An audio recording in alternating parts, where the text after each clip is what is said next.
2 days ago, American special forces landed in Caracas and kidnapped a sitting president. Not arrested, kidnapped. They flew him out of his own country in handcuffs while the world watched. The official story says this was about drugs, about terrorism, about protecting democracy. That is a lie. This was about one thing: Venezuela stopped selling oil in dollars. And now their president is in a Virginia prison cell. This is not a law enforcement operation. This is what happens when you try to leave the American financial system. On January 3, 2026, Maria Gonzalez was standing in line at a Western Union in Miami, waiting to send $200 to her mother in Caracas.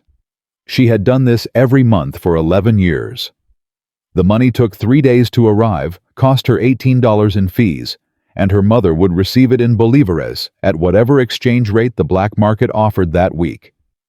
Maria was thinking about whether her mother had enough cooking oil when her phone buzzed. A news alert. She read it twice. Then she sat down on the floor of the Western Union right there between the plastic chairs and the faded posters advertising money transfers to Guatemala, and she started to cry. The headline said, U.S. Special Forces had landed in Caracas. The president of Venezuela was in American custody. 11 years of sending money home, 11 years of watching her country collapse from 4,000 miles away, and now this. She did not know if her mother was safe. She did not know if the money she was about to send would ever arrive. She did not know that the operation that made her cry in a strip mall in Miami would trigger the largest shift in global finance since the 1970s. 2 days ago, the United States captured the sitting president of a sovereign nation. They flew him out of his own country on a military aircraft. They put him in a federal detention facility in Virginia, and they called it a law enforcement operation. The official statement mentioned drug trafficking. It mentioned terrorism charges. It mentioned protecting the Venezuelan people from a dictator. What it did not mention was oil. What it did not mention was the petrodollar. What it did not mention was that Venezuela stopped selling its oil in US dollars 6 years ago. And that decision, not the drugs, not the terrorism, not the human rights abuses, is why American soldiers are now patrolling the streets of Caracas. Here is the number that explains everything. Venezuela has 303 billion barrels of proven oil reserves. That is more than Saudi Arabia, more than Russia, more than Iraq and Kuwait combined. For 50 years, every barrel of that oil was sold in US dollars. The dollars flowed to Caracas, and then they flowed back to New York buying American goods, American weapons, American treasury bonds. It was a closed loop. It was the foundation of American financial power, and Venezuela just spent 6 years dismantling it. They sold oil to China in yuan. They traded with Russia in rubles. They bartered with Iran oil for goods no dollars involved. By 2024, Venezuela had shifted $800 billion in oil transactions out of the dollar system. That is not a rounding error. That is a template. That is proof that a major oil exporter can survive outside the dollar. And if Venezuela can do it, so can everyone else. Think about the images you saw on the news. Soldiers in tactical gear moving through a Latin American capital. A president in handcuffs being led to an aircraft. Crowds in the streets, some cheering, some throwing rocks. You have seen this before. You saw it in Panama in 1989. You saw it in Iraq in 2003. You saw it in Libya in 2011. And every time the official explanation was the same: we are removing a dictator. We are protecting civilians. We are restoring democracy. But ask yourself a question that most people never ask. Why Venezuela? Why now Nicolas Maduro has been in power since 2013? The human rights abuses are not new. The drug trafficking charges are not new. The economic collapse is not new. Nothing changed in Venezuela in the past month that would explain why January 3, 2026 was the day American forces had to act. But something did change. In November 2024, Venezuela signed a 20-year oil supply agreement with China. 50 million barrels per year priced in yuan, with an option to expand to 100 million. In December, they announced a new refinery project with Russian investment entirely outside the dollar system. And in the first week of January, they were scheduled to announce the expansion of their barter arrangement with Iran. That announcement never happened. The invasion happened instead. Most people think the petrodollar is an agreement. They think it is a deal that countries make because dollars are convenient, because the American economy is strong, because the global financial system runs on dollar infrastructure. They think countries use dollars because dollars are useful. They are wrong. The petrodollar is not an agreement. It is an enforcement system. Countries use dollars because they are afraid of what happens if they do not. And Venezuela just became the demonstration of what happens. Picture Carlos Medina, 58 years old, who spent 31 years working as a petroleum engineer for PDVSA, Venezuela's state oil company. He was in his office in Maracaibo when the news broke. He still remembers looking out the window at the oil derricks in the distance, the same derricks he had maintained his entire adult life, and realizing that everything he understood about his country's relationship with America was a lie. For 3 decades, he had believed Venezuela sold oil in dollars because that was how the system worked. Now he understood that Venezuela sold oil in dollars because the alternative was what he was watching on television. Soldiers in the capital, a president in chains, an invasion dressed up as law enforcement. The United States government will tell you this is about national security. They will tell you Nicolas Maduro was a narco-terrorist who threatened American lives. They will tell you the Venezuelan people are celebrating in the streets. And some of that may even be true. But here is what they will not tell you: if Maduro had continued selling oil in dollars, he would still be in Miraflores Palace today. If Venezuela had never signed that deal with China, American soldiers would not be in Caracas. The invasion was not about what Maduro did to his own people. It was about what he did to the dollar. And now consider what the rest of the world is seeing. In Beijing, analysts at the People's Bank of China are running scenarios. In Riyadh, Saudi officials are quietly reviewing their own agreements to accept yuan for oil sales. In Moscow, in Tehran, in Ankara, in Brasilia, the same conversation is happening in a dozen languages. If the United States invaded Venezuela for leaving the dollar system, what will they do to us? The petrodollar was supposed to be maintained through economic strength, through the convenience of the dollar, through the depth of American financial markets. It was soft power. It was a system that countries joined because they wanted to. Now it is something else. Now it is a system maintained through military force. And when you maintain a currency through fear instead of value, you do not strengthen the system. You reveal its weakness. 14 countries are now accelerating their plans to exit the dollar system. Not in 10 years. Not in 5 years. Right now. They watched what happened in Caracas, and they are making their calculations. And the calculation is simple. We need to leave before we are next. But here is what most people get wrong about what happens next. They think the invasion saved the petrodollar. They think Venezuela is back in the system, mission accomplished, crisis averted. They are looking at the wrong timeline. Because the invasion did not save anything. It lit a fuse. To understand why American soldiers are in Caracas right now, you need to understand a deal that was made 53 years ago in a desert palace. And to understand that deal, you need to understand what the dollar actually is. Most people think the dollar is backed by the American economy. They think it is strong because the United States has factories and technology and a large population. They are wrong. The dollar is backed by oil. Specifically, the dollar is backed by a promise that every major oil-producing country on Earth will only accept dollars for their oil. That promise has a name. It is called the petrodollar system. And it is the reason you can buy a house with a 30-year mortgage at 7% interest instead of 25%. It is the reason the United States can run trillion-dollar deficits without collapsing. It is the reason you pay $3.50 for a gallon of gas instead of $15. The petrodollar is not an abstraction. It is the invisible architecture of your daily life. Here is how it works. Imagine you are Japan. You have no oil. You need to import every barrel. Before 1974, you could buy oil from Saudi Arabia in yen, from Venezuela in yen, from Iran in yen. But after 1974, you cannot. Every oil-producing country only accepts dollars. So before you can buy oil, you need to buy dollars.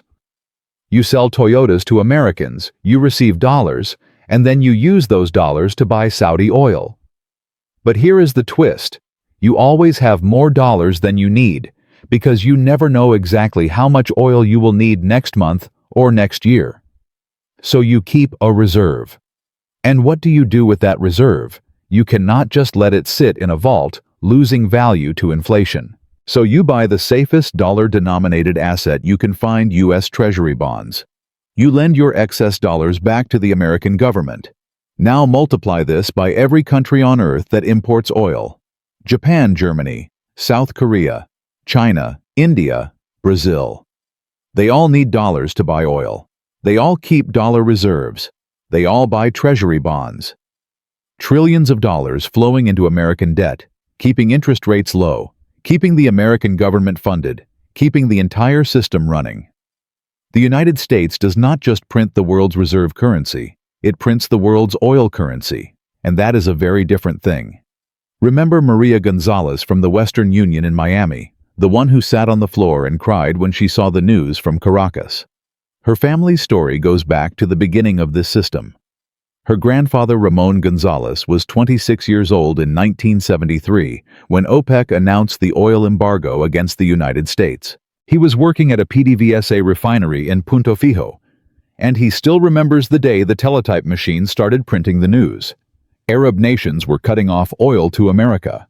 Prices were quadrupling, and Venezuela, which was not part of the embargo, was suddenly the most important country in the Western Hemisphere.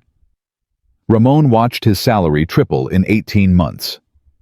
He bought his first car, a Ford Falcon, with cash. He thought Venezuela would be rich forever. What he did not know was that the solution America found to the oil crisis would eventually lead to soldiers in his granddaughter's homeland. In 1974, Richard Nixon sent his Secretary of State, Henry Kissinger, to Saudi Arabia with a proposal. The terms were simple. Saudi Arabia would agree to sell all of its oil exclusively in U.S. dollars. In exchange, the United States would provide military protection to the Saudi royal family, sell them advanced weapons, and guarantee their security against any external threat. The Saudis agreed. Within 2 years, every OPEC nation had made the same deal. The petrodollar was born. And here is what most people miss about this arrangement. It was not just about oil. It was about creating permanent global demand for dollars. Every country that needed oil now needed dollars first. And the only way to get dollars was to sell goods to America or to borrow from American banks. The entire world became dependent on access to the dollar system. And access to the dollar system meant following American rules. Think of it like a private club. The club has one rule: you can only pay for drinks in club tokens. You cannot use cash, you cannot use credit cards, only tokens. And the only way to get tokens is to work for the club or to borrow them from the club at interest. If you follow the rules, you get to stay in the club. If you break the rules, you get thrown out. And outside the club, there is nowhere else to go. That was the petrodollar system from 1974 to about 2014. A closed loop with no exit. Every country had to play by the rules because there was no alternative. But what happens when someone builds a competing club? Picture Zhang Wei, a 52-year-old trade negotiator at China's Ministry of Commerce. In 2008, he was part of a small team assigned to study what they called dollar vulnerability. His job was to answer a simple question: what would happen to China if the United States decided to cut them off from the dollar system? He spent 2 years on the analysis. He interviewed bankers in Shanghai, oil traders in Singapore, government officials in Beijing. And his conclusion, delivered in a 200-page classified report, was terrifying. China's entire economy depended on access to dollars. Their oil imports, their trade settlements, their foreign reserves. If America turned off the tap, China would collapse within 18 months. Jiang Wei still remembers presenting that report to senior officials in Zhongnanhai. He remembers the silence in the room when he finished. And he remembers what the vice premier said afterward. Then, we need to build our own system. That was 2010. 15 years later, China has built it. The Belt and Road Initiative is not about building bridges in Pakistan or railways in Kenya. Those are side effects. The real purpose is creating a network of countries that can trade with China without needing dollars. The Asian Infrastructure Investment Bank is not about development financing. It is about providing an alternative to the World Bank and IMF, which require countries to hold dollar reserves. The CIPS payment system is not about efficiency. It is about providing an alternative to SWIFT, which the United States controls and has used to cut countries off from global finance. China spent 15 years building an escape route from the dollar system, and Venezuela was the first major oil exporter to use it. Here is a question you should be asking. Why would any country leave the dollar system when the dollar system works so well? The answer is that it does not work well for everyone. It works well for the United States. For everyone else, it is a trap. Consider what the petrodollar system actually means for an oil-exporting country like Venezuela. You pump oil out of the ground, you sell it for dollars, but you cannot use those dollars directly in your own economy. Your workers want to be paid in bolívares. Your government wants to spend in bolívares. So you take your dollars to the central bank, you exchange them for local currency, and now your central bank is sitting on a pile of dollars. What do they do with those dollars? They buy U.S. Treasury bonds just like everyone else. They lend their oil wealth to the American government at 4% interest. Meanwhile, if Venezuela wants to borrow money for infrastructure or development, they have to go to American banks and pay 9% or 12% or 15%. Venezuela exports real wealth oil, a physical commodity that took millions of years to form, and in exchange, they get paper that loses value every year and must be lent back to the country that printed it. This is not a partnership. This is extraction. Hugo Chavez understood this. When he was elected in 1999, he looked at the numbers and saw the trap. Venezuela had been pumping oil for 80 years. They should have been one of the richest countries on earth. Instead, they had poverty, inequality, and debt. The wealth was flowing out, not staying in. And the mechanism that drained the wealth was the dollar system. Chavez started small. In 2000, he visited Saddam Hussein in Baghdad during the sanctions era. He shook hands with a man the United States had declared an enemy. He announced Venezuela would trade oil with Iraq for goods, no dollars involved. It was a symbolic gesture, a test. He wanted to see what would happen when a major oil exporter challenged the rules. In 2002, there was a coup attempt against Chavez. It lasted 47 hours. The plotters had connections to the CIA.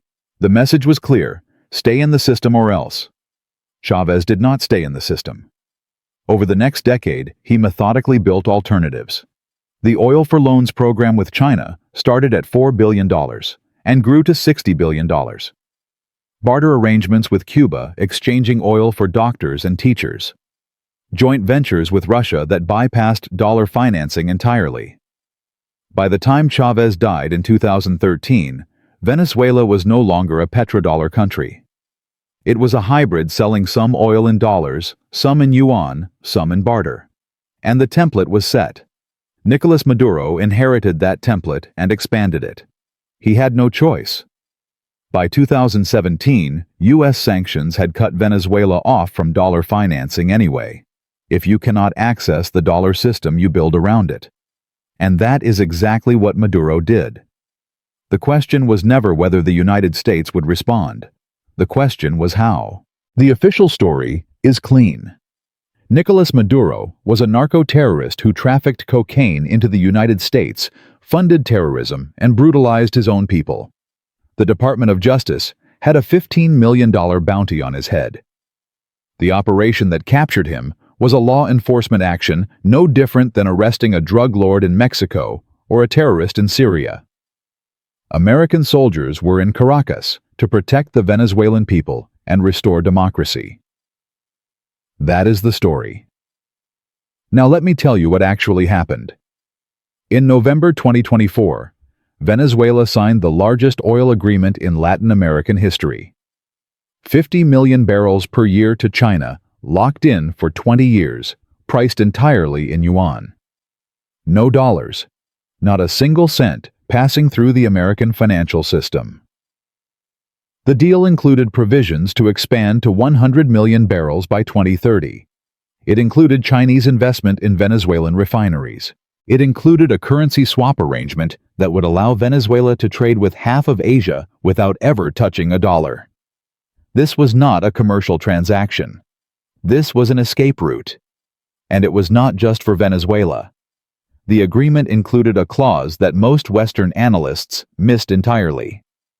Venezuela would serve as a yuan clearing hub for Latin America. Brazil, Argentina, Colombia, any country that wanted to trade with China could route their transactions through Caracas. Venezuela was not just leaving the dollar system. It was building a door for others to follow. Picture the conference room in Beijing where this deal was signed. 12 Chinese officials on one side of a mahogany table, 8 Venezuelans on the other. The documents were printed in Mandarin and Spanish. No English.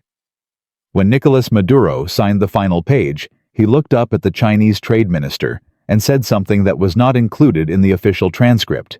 He said this is the beginning of the end of their empire. 6 weeks later, American soldiers put him in handcuffs. Here is what most people get wrong about the invasion. They think it was about Venezuela. It was not.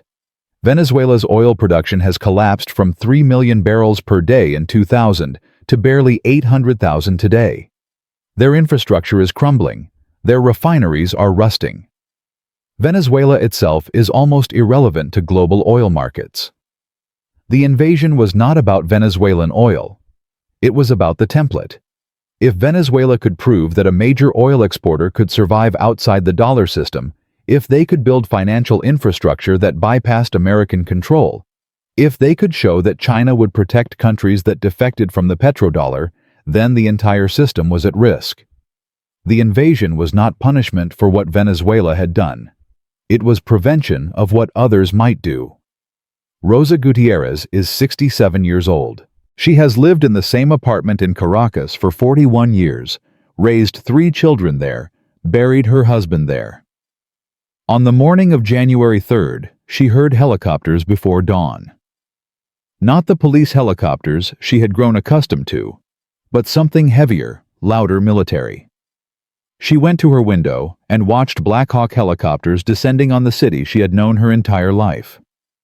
She saw American flags on the fuselage, and she felt something she had not felt since she was a young woman during the 1989 riots, the absolute terror of understanding that her government could not protect her, that no one could protect her, that the most powerful military on earth was operating in her streets, and whether she lived or died depended entirely on decisions being made in a building 2,000 miles away in Washington. The operation took 11 hours. Special Operations Forces secured key infrastructure, the presidential palace, the state oil company, headquarters, the central bank, the telecommunications hub. They faced minimal resistance. The Venezuelan military, which had been prepared for a Colombian incursion or an internal coup, had no protocol for an American assault. By noon, Maduro was in custody. By evening, he was on a plane to Virginia. By midnight, the State Department had announced the formation of a transitional government led by opposition figures who had been waiting in Miami for exactly this moment. Now ask yourself a question. If this was about drugs and terrorism, why did American forces secure the oil company headquarters before they secured the presidential palace? Why was the first building they entered not the intelligence service or the defense ministry, but PDVSA, the state oil company that controls 303 billion barrels of reserves? The answer is obvious to anyone willing to see it. This was never about drugs. The drugs were the excuse. The oil was the reason. But here is the twist that Washington did not anticipate. You cannot hide an invasion. You cannot control the narrative when every person in Caracas has a smartphone. Within hours, videos were circulating on Chinese social media, on Russian telegram channels, on Al Jazeera, on networks that American PR firms do not control. The world watched American soldiers marching through a Latin American capital in real time. They watched a sitting president being loaded onto a military aircraft like cargo. And they drew their own conclusions. I want you to pause and consider something. Saddam Hussein sold oil in euros. He was removed from power. Muammar Gaddafi proposed a gold-backed African currency to replace the dollar in oil transactions. He was removed from power. Now Nicolas Maduro built a yuan-based alternative to the petrodollar. He was removed from power. If you see a pattern, it is because there is one. The petrodollar is not defended through economics. It is defended through violence. And for 50 years, that violence was hidden behind humanitarian justifications. Weapons of mass destruction, protection of civilians, war on terror. But this time, the mask slipped. This time, the justification was too thin, the timing too convenient, the target too obvious. This time, the world saw the system for what it is. Remember Zhang Wei, the Chinese trade negotiator who wrote the report on dollar vulnerability in 2010.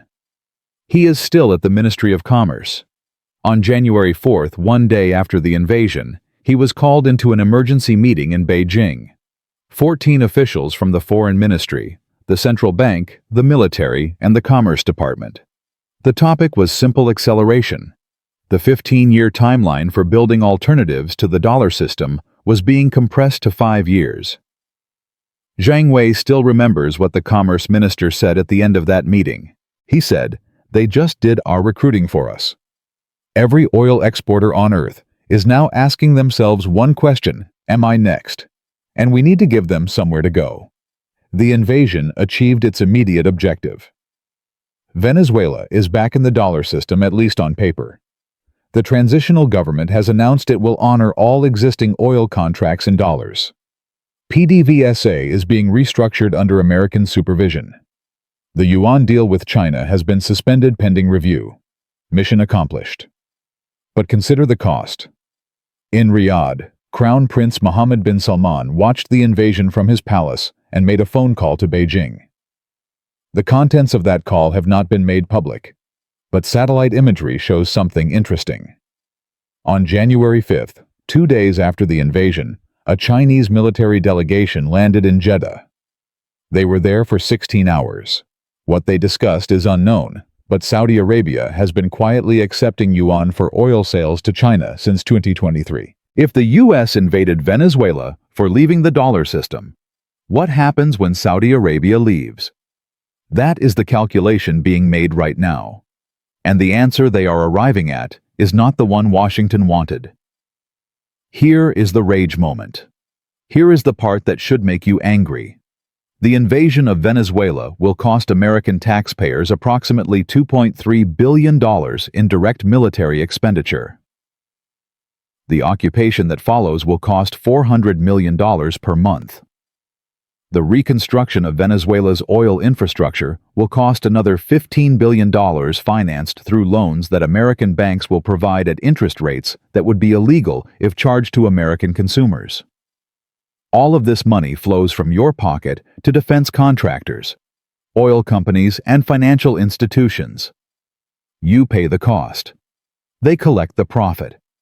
And the justification for all of it is a drug trafficking charge that carries a $15 million bounty, a rounding error, in a $2.3 billion operation. Meanwhile, the executives at Chevron and ExxonMobil are celebrating. Venezuela kicked out American oil companies in 2007. Now they are coming back. The transitional government has already announced new terms for foreign investment in Venezuelan oil: 40-year concessions tax holidays, profit-sharing arrangements that would have been unthinkable under Maduro. The same companies that were expelled are returning with better terms than they had before. They did not pay for the invasion. You did. They did not take the risk. American soldiers did. But they will collect the reward. This is how empire works. The costs are socialized. The profits are privatized. And the citizens of the imperial power are the last to understand what is being done in their name. Alejandro Vega is 34 years old, a former sergeant in the Venezuelan National Guard. On January 3rd, he was stationed at a checkpoint in eastern Caracas when American forces approached. He had a choice: resist and die, or surrender and live. He surrendered. He was detained for 18 hours, questioned about his unit's capabilities and loyalties, then released with a warning not to interfere with the transition. Alejandro went home to his wife and 2 children. He still has his uniform hanging in the closet. He does not know if he will ever wear it again. He does not know if he still has a country to serve. What he knows is that the most powerful military on earth came to his city, took his president, and there was nothing he or anyone else could do to stop it. That feeling, that absolute powerlessness in the face of overwhelming force, is what the petrodollar system is built on. It is the feeling that every oil-exporting country now shares.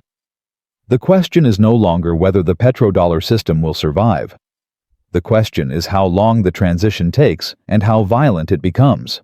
Because here is what Washington did not understand when they sent those helicopters to Caracas. You cannot maintain a financial system through fear forever. Fear creates compliance in the short term and resistance in the long term. Every country that watched the invasion is now making the same calculation. How do we get out before we become the next example? And China is standing there with the door open saying, we have a system that does not require American permission. We have a military that can make invasion costly. We have a future that does not depend on the dollar. The petrodollar survived for 50 years because it was invisible. Countries used dollars because that was how the system worked, because there was no alternative, because leaving seemed impossible. The invasion of Venezuela made the system visible. It showed the world that the dollar is not backed by economic strength. It is backed by aircraft carriers and special operations forces and the willingness to topple governments that do not comply. And once you show that, once you make the violence explicit instead of implicit, you do not strengthen the system. You accelerate its collapse. What comes next is not a return to normal. What comes next is the unraveling of the financial architecture that has defined the global economy for half a century. And it started with helicopters over Caracas. The petrodollar will not collapse in a single moment. There will be no announcement, no official death certificate, no day that historians point to and say, that was when it ended. Instead, it will die the way empires always die. Slowly, then suddenly. One defection at a time. One bilateral agreement at a time. One country quietly moving reserves from dollars to gold, from treasury bonds to yuan-denominated assets, from American banks to Chinese ones. By the time the average American notices, the damage will already be irreversible. And the invasion of Venezuela will be remembered not as the moment the petrodollar was saved, but as the moment its decline became inevitable. Let me show you what the next 10 years look like. Not predictions, but projections based on decisions that have already been made, agreements that have already been signed, and momentum that cannot be stopped. Picture a chart with 2 lines. The first line represents the dollar's share of global oil transactions. In January 2026, that line sits at 84%. That number has been stable for a decade, give or take a few percentage points. Now watch what happens after Caracas. By June 2026, Saudi Arabia announces that it will accept yuan for 15% of oil sales to China. The official statement calls it economic diversification, a natural response to China being their largest customer. But the result is the same. The line drops to 79%. By December 2026, Nigeria, Angola, and Kazakhstan follow. These are smaller exporters, but the trend is unmistakable. The line drops to 72%. By the end of 2027, the BRICS nations have announced a commodity-backed reserve currency for trade settlement. The line drops to 61%. And by 2030, 4 years from now, the dollar's share of global oil transactions sits at 48%. Still the largest single currency, but no longer dominant. No longer the only option. No longer the foundation of American financial power. Here is what that means for you. Every percentage point that the dollar loses in oil transactions represents approximately $40 billion in reduced demand for dollars globally. Reduced demand means a weaker currency. A weaker currency means higher import prices. Higher import prices mean inflation that the Federal Reserve cannot control because it is not caused by domestic factors. It is caused by the world needing fewer dollars. And when the world needs fewer dollars, they also need fewer treasury bonds. The interest rate on U.S. government debt rises. The cost of financing the national debt rises. And either taxes go up, or services get cut, or the Fed prints more money and accelerates the inflation spiral. There is no door number 4. James Morrison is 58 years old, a manufacturing supervisor in Ohio who has worked at the same auto parts plant for 31 years. His retirement plan is simple: a 401k worth $340,000 invested primarily in index funds, Social Security starting at 67, and a small pension from his union. He expects to retire at 65 with a comfortable middle-class life. He has done everything right. He has saved, he has worked, he has followed the rules. Now let me show you what happens to James over the next decade. By 2028, the dollar has fallen 22% against a basket of major currencies. James's 401k is still nominally worth $340,000, but its purchasing power has declined to the equivalent of $265,000 in 2026 dollars. His grocery bill has increased 40%. His gas costs $6.80 per gallon.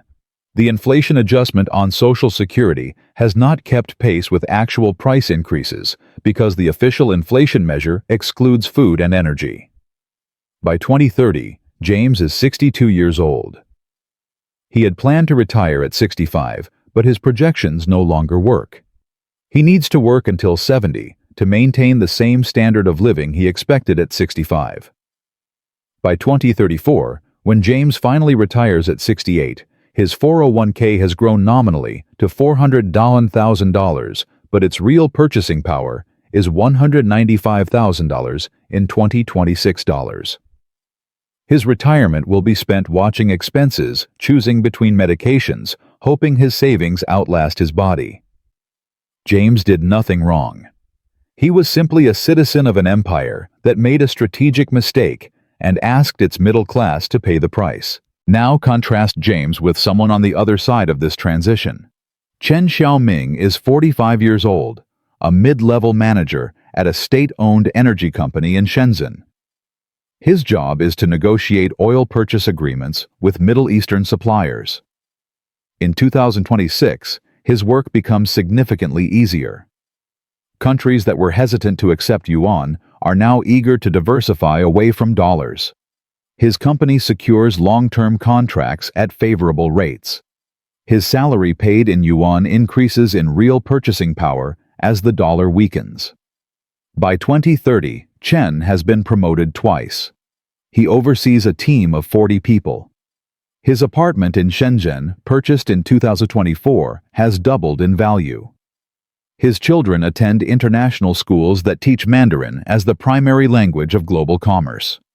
By 2034, Chen retires early at 53 with a pension and savings that will support him comfortably for decades. He will vacation in Europe, where his yuan goes 40% further than it did in 2026. He will watch American tourists struggle with prices that their weakened currency can barely afford. Chen did nothing special. He was simply a citizen of an empire that was rising while another was falling. This is what most people get wrong about the decline of the petrodollar. They imagine a dramatic collapse, a single crisis, a moment of obvious failure. But that is not how it happens. It happens through a million small adjustments. It happens when airlines start pricing fuel in yuan, when shipping companies switch their invoicing, when commodity traders open accounts in Singapore instead of New York. when central banks quietly reduce their treasury holdings by 2% per year for a decade. No single event is catastrophic. The cumulative effect is devastating. Remember Rosa Gutierrez, the 67-year-old woman who watched American helicopters descend on Caracas from her apartment window. Let me tell you what the next 10 years hold for her. The transitional government installed after the invasion promises economic reform and foreign investment, and they deliver partially. Oil production increases from 800,000 barrels per day to 1.4 million by 2028.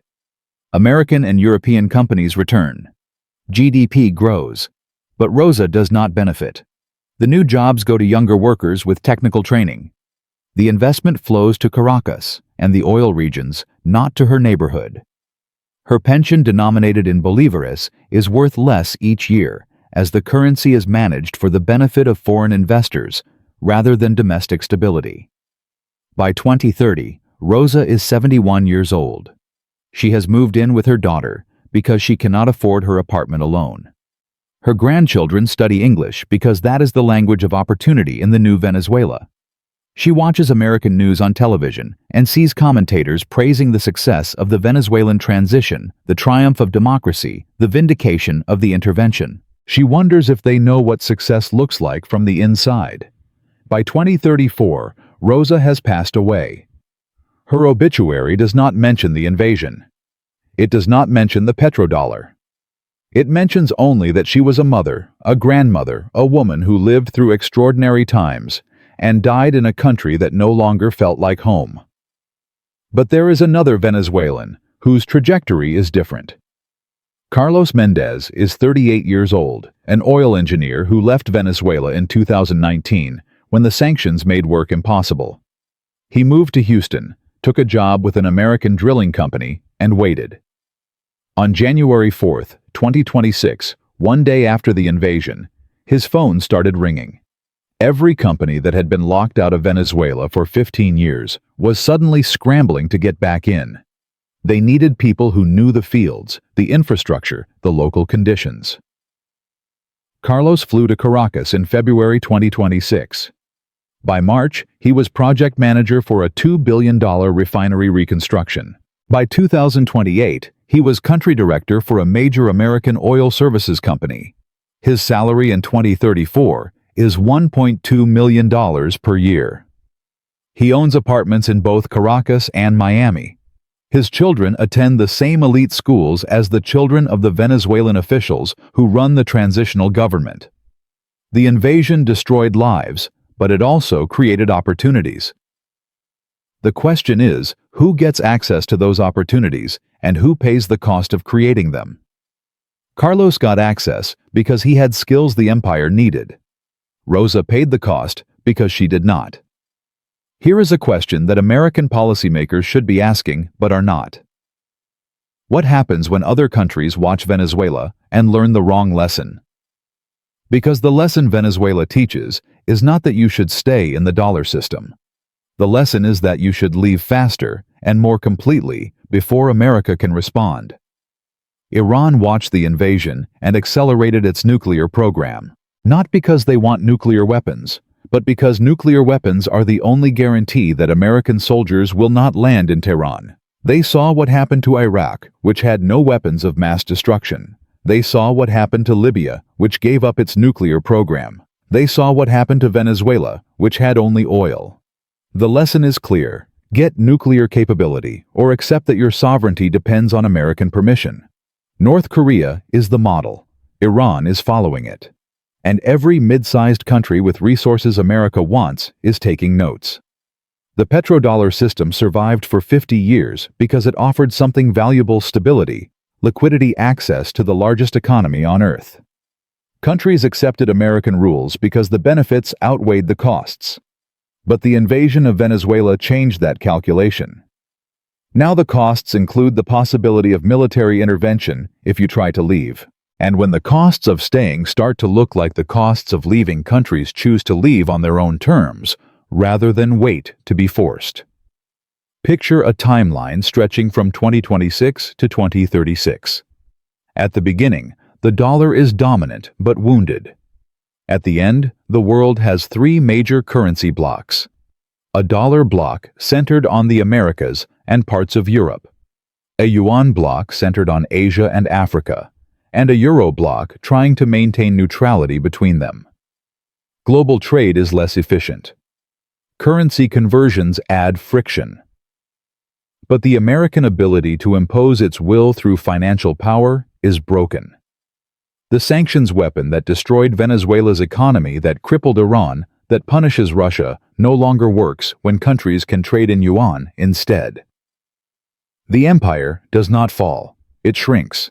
And the American citizens who never asked for this, who never voted for invasions or currency wars, who just wanted to work and save and retire in peace, they are the ones who absorb the cost. Their dollars buy less. Their savings erode. Their children inherit a country that is powerful but no longer preeminent. This is the trajectory. This is where January 3, 2026 leads, if nothing changes. The question now is not whether this future can be avoided. It cannot. The decisions have been made, the forces have been set in motion, the other players have responded. The question is whether you understand what is coming, and whether you are prepared for a world where the dollar is just one currency among several, where American power has limits, where the empire that has defined global economics for half a century is learning to share. Let me bring you back to where we started. Maria Gonzalez, standing in a Western Union in Miami, crying on the floor when she saw the news from Caracas. I told you she did not know if her mother was safe. I told you she did not know if the money she was sending would arrive. But I did not tell you what happened next. 3 days after the invasion, Maria got through to her mother on a scratchy phone connection. Her mother was alive unharmed, confused about what was happening in her country. The money Maria sent arrived 6 days late. But it arrived. And in that moment, standing in her kitchen in Miami with tears running down her face, Maria felt something she had not expected to feel. Relief, yes. But also something darker. She felt the weight of understanding that her mother's safety, her family's survival, the future of everyone she loved in Venezuela, depended entirely on decisions made by people who would never know their names. Her mother was fine this time. But what about next time? What about the next country that tries to leave the dollar system? What about the next invasion dressed up as law enforcement? Maria is not a geopolitical analyst. She does not read reports from the Council on Foreign Relations or track currency movements. But she understands something fundamental that most Americans do not.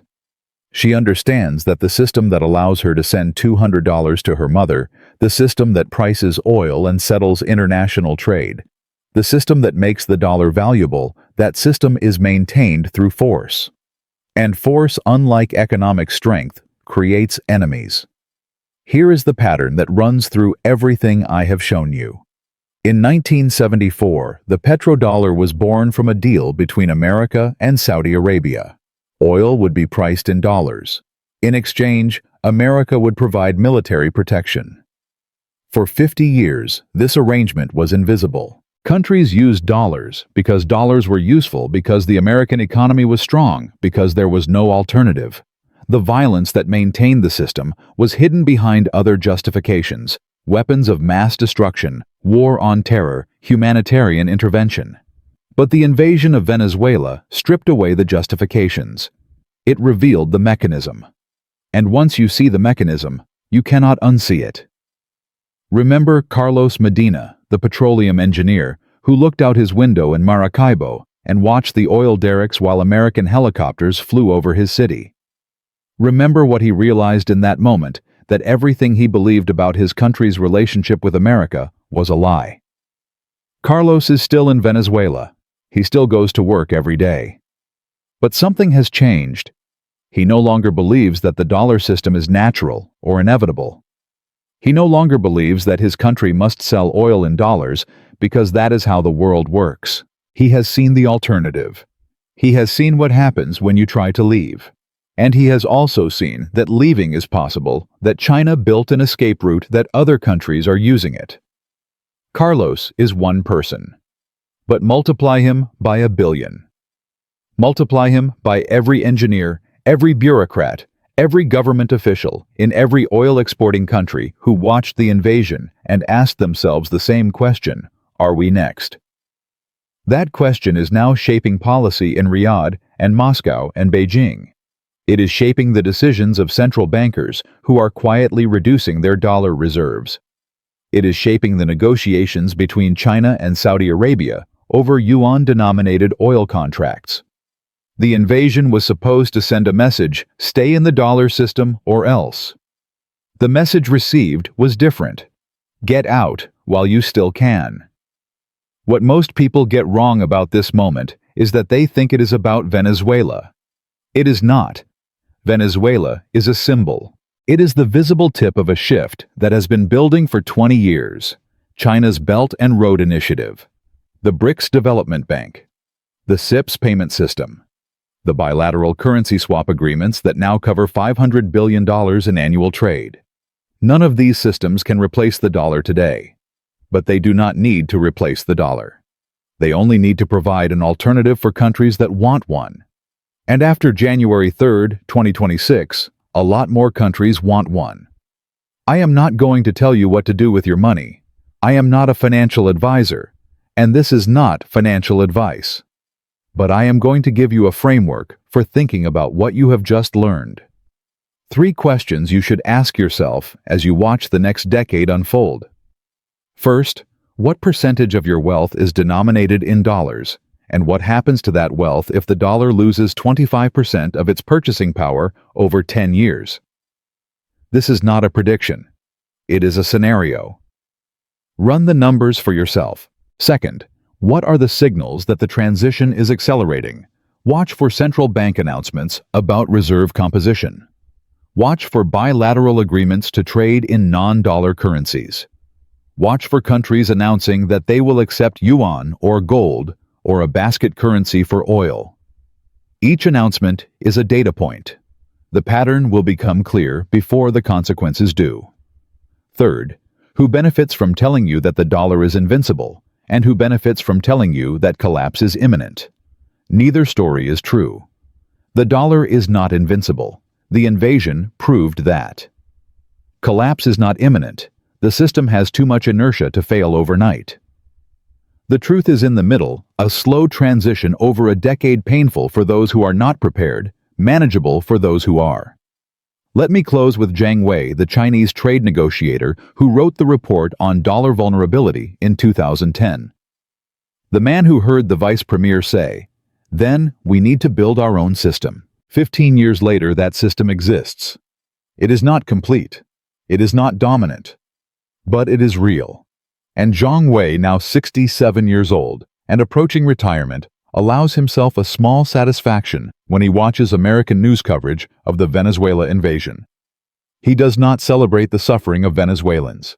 He does not wish harm on Americans. But he recognizes something that most American analysts still refuse to see. The invasion was not a victory. It was a confession. It was an admission that the dollar system can no longer be maintained through economic strength alone. And when you have to use force to maintain your currency, you have already lost. You just have not realized it yet. Picture a map of the world. In 2026, most of it is shaded in dollar green. By 2036, the colors have changed. East Asia is yuan red. Parts of Africa and the Middle East are mixed. Europe is trying to stay neutral. The Americas remain green, but a paler shade. This is not collapse. This is transition. And transitions create losers and winners. The question is which one you will be. I started this video by telling you that on January 3, 2026, the United States invaded Venezuela to save the petrodollar. That was the intention. But here is the twist that matters most. You cannot save a system by revealing its true nature. You cannot maintain dominance by showing that dominance requires violence. The petrodollar worked because it was invisible. Because countries believed they were choosing dollars freely. Because the gun was never pointed at anyone's head. The invasion put the gun on the table. And once the gun is visible, the relationship changes. The petrodollar is not dying because it was challenged. It is dying because it was defended.